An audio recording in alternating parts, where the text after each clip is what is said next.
Banyak pangkalima Dayak yang kalian ketahui yang ada di Kalimantan ini, yang namanya cukup dikenal di halayak ramai. Namun kali ini kita akan membahas tentang pembunuhan bayaran Dayak tempo dulu, atau disebut pembalas ngayau pada masanya. Mari kita simak, namun jangan lupa subscribe channel ini bagi yang belum subscribe untuk menambah semangat saya membuat konten. Terima kasih.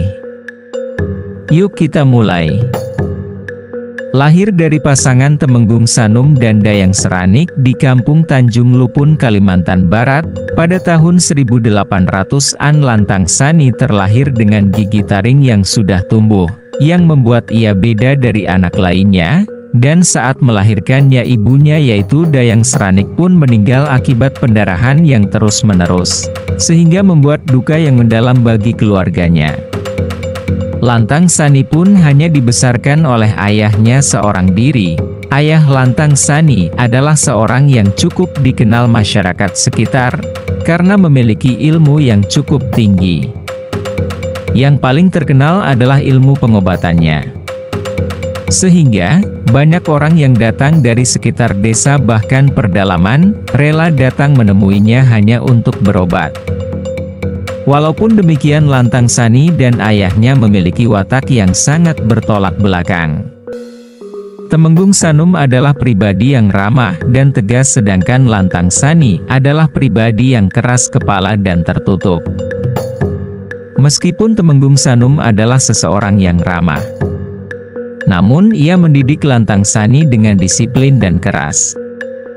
Menurutnya karena Lantang Sani adalah satu-satunya keturunan yang ia miliki, serta karena Lantang Sani adalah anak laki-laki, sehingga itulah sebabnya Temenggung Sanum begitu disiplin kepada Lantang Sani.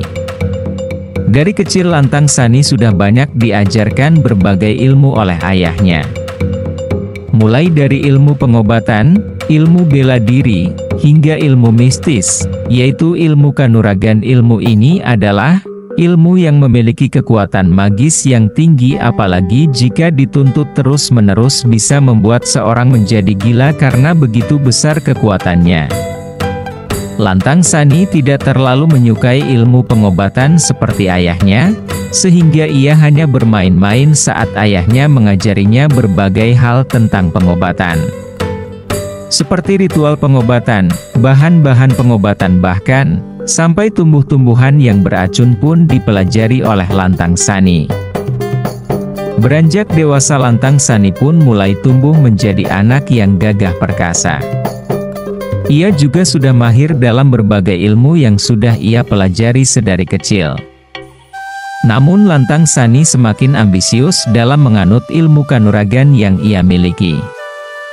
Walaupun ayahnya Temenggung Sanum seringkali mengingatkan Lantang Sani untuk tidak begitu ambisi dalam menekuni ilmu kanuragan, karena takut anaknya tidak mampu mengontrol ilmu tersebut, namun Lantang Sani tetap kekeh tidak mendengarkan nasihat Temenggung Sanum. Dewasalah Lantang Sani dengan nama jenangnya atau gelarnya Tebelian Tunggal karena ia hidup sebatang kara. Serta filosofi dari Tebelian ini adalah kayu ulin yang tidak bisa hidup subur dan lama bila banyak tanaman yang menghimpitnya, dan kayu ulin ini adalah kayu terkeras yang biasa disebut kayu besi. Itulah arti gelar dari Lantang Sani, yaitu Tebelian Tunggal. Lantang Sani pun semakin sakti hingga namanya dikenal banyak orang karena kesaktian yang ia miliki. Sehingga pada suatu malam Lantang Sani sedang beranjak pulang dari pertapaannya. Sesampainya di rumah ia melihat Temenggung Sanum ayahnya sedang duduk seperti menunggu kedatangannya. "Kenapa Pak?" tanya Lantang Sani. Lalu ayahnya menjawab, "Berhentilah bertapa, jangan menganut ilmu yang bisa mencelakai diri sendiri." Ucap Temenggung Sanum. Terkejutlah Lantang Sani mendengar ucapan ayahnya. Lalu ia menghentakkan kakinya, dan menjawab, "Biarkan aku mengurus diriku sendiri." Ayahnya pun pergi turun ke bawah rumah betang mengambil lesung atau penumbuk khas Dayak, dan membawanya ke hadapan Lantang Sani dan meminta ilmunya dimuntahkan ke dalam lesung tersebut.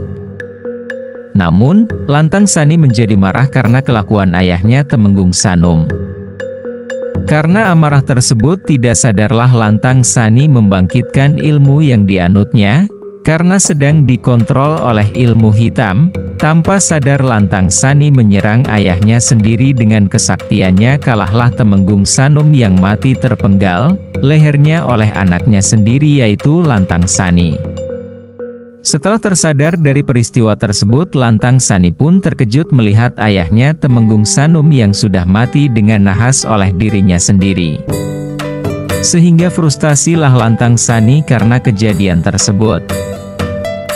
Setelah kepergian ayahnya, Lantang Sani semakin menjadi menganut ilmu kanuragan, yang membuat sering pergi mengayau ke kampung-kampung di daerahnya. Seperti membabi buta, Lantang Sani tak segan-segan membunuh banyak pengayau lainnya. Pada saat itu, musim kayau di kampung Tanjung Lu pun semakin merajalela. Korban berjatuhan pun di mana-mana sehingga banyak keluarga yang tidak bisa membalaskan keluarganya yang terbunuh. Merasa pengayau semakin kuat, keluarga korban pun menghampiri Lantang Sani untuk merebut kepala keluarganya dan membawa kepala pengayau itu pulang, dengan janji memberi upah 1 lumbung padi jika ia berhasil membalaskan dendam korban kayau tersebut. Mendengar kabar itu, bersiap-siaplah Lantang Sani menyerang balik pengayau itu. Lantang Sani membuat 7 ketupat untuk dibawanya pergi, dan berjanji di palang pintu bahwa kalau ia tidak pulang dalam 7 hari sesuai ketupat yang dibawa, berarti ia akan mati kempunan.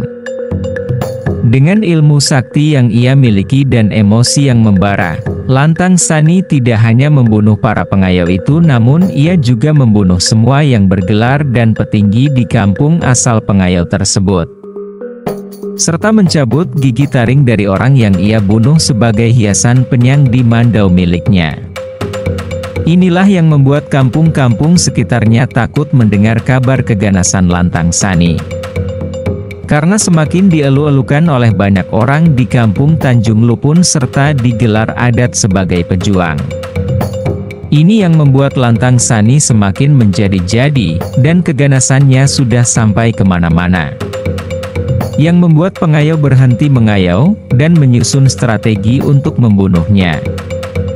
Namun, belum sempat membunuhnya pertemuan Tumbang Anoi pun digelar, yang melarang orang Dayak mengayau lagi. Seminggu sebelum pertemuan ini, Lantang Sani bermimpi bertemu ibunya yaitu Dayang Seranik, yang mengatakan bahwa Lantang Sani sudah keterlaluan membunuh orang dan terlalu kejam dengan sesama manusia membunuh yang tidak bersalah.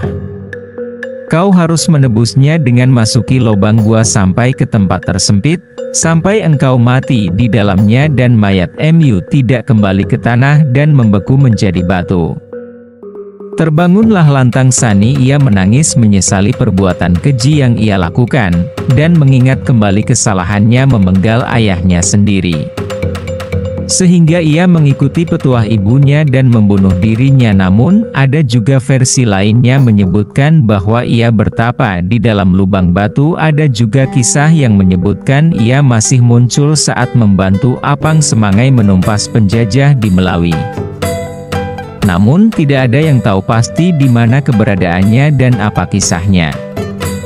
Peninggalan Lantang Sani masih bisa kita temui seperti mandaunya, dan sabuknya yang masih ada di rumah yang ditinggalinya dan diamankan oleh keluarganya walaupun tidak 100% utuh.